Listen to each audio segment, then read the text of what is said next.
Today's lesson, we're going to be focusing on how to say hello, how to greet somebody like the first time that you see them. There are so many ways to say hello. The basic way that people say hello is moro.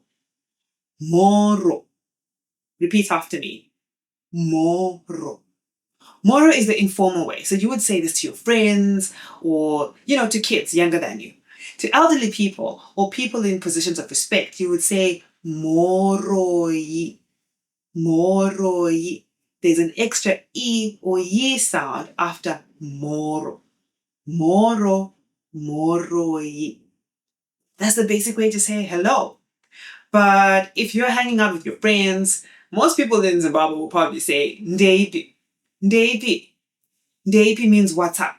Repeat after me. Ndeipi. Ndeipi. If it's in a formal situation and somebody's wanting to greet you and they put up their hand, they might say kwaziwai. Kwaziwai meaning let me greet you. Others might say hevoi. Hevoi. This is another way that you say hello. So we've seen moro, moro, moroi, moroi, ndeipi, ndeipi, kwaziwai, kwaziwai, hevoi, hevoi.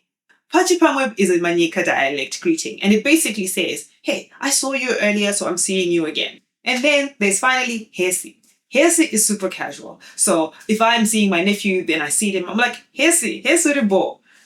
Uribo meaning, how are you? So remember, if it's informal or people, your friends, somebody younger than you, you can use ndeipi or hesi or moro. If it's a little bit more formal, then moroi or hevoi or kwaziwai.